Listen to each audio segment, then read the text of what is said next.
of scientific innovation looks like. A soccer ball. Good afternoon, I'm Eve Snyder, reporting to you on the molecule of tomorrow, a molecule you'd better be ready to buckle up for, Buckminsterfullerene. Buckminsterfullerene molecules, known as buckyballs, do, in fact, look exactly like a soccer ball. Buckminsterfullerene is composed of 60 carbon atoms in the shape of a symmetric closed cage. It has 12 pentagonal faces and 20 hexagonal faces with a carbon atom at each corner, so every pentagon is surrounded by hexagons, just like the faces of a soccer ball. Each carbon atom is bonded to 3 other carbons. A buckyball is 1 nanometer or a millionth of a meter long. This means that the ratio of one Buckminsterfullerene molecule to a soccer ball is equivalent to the ratio of a soccer ball to the planet Earth. Buckminsterfullerene is the smallest molecule of the fullerenes, or balls of carbon.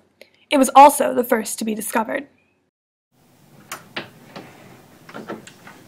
Hi, I'm Andrea Ramine, reporting from Rice University in Austin, Texas, where Buckminsterfullerene was discovered in the 1980s. At this time, chemists Harry Kroto, Richard Smalley, and Robert Curl and a group of graduate students were investigating carbon chains. In doing this, they inadvertently discovered the C60 molecule. However, they struggled to figure out how these 60 carbon molecules fit together, and they found inspiration in Buckminsterfuller. I'd been in Montreal at Expo 67, and I remembered going into the Buckminsterfuller's dome and pushing my son in a pram up amongst the escalators and towards the struts, the intricate structure that held the dome together. In fact, one aspect of it is that it really did seem to be made up almost completely of hexagons.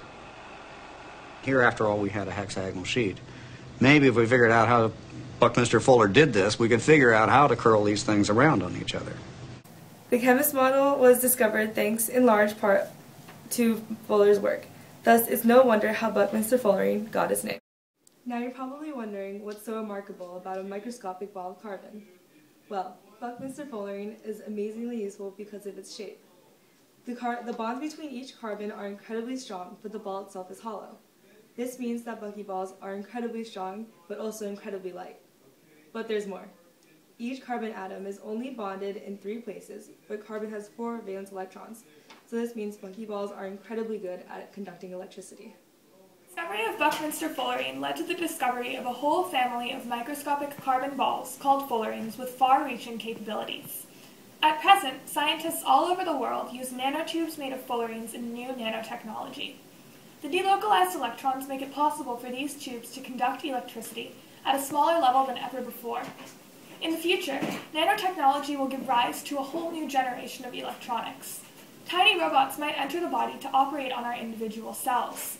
They might be used as superconductors or catalysts due to their high conductivity and reactivity. Carbon nanotubes may be inserted around cancerous cells, then excited with radio waves, causing them to heat up and kill the dangerous cells. According to new studies, nanotubes can also produce materials with a toughness unmatched in the man-made and natural worlds. The possibilities are endless. Thank you for joining us today, and remember to buckle up for Buckminsterfullerene.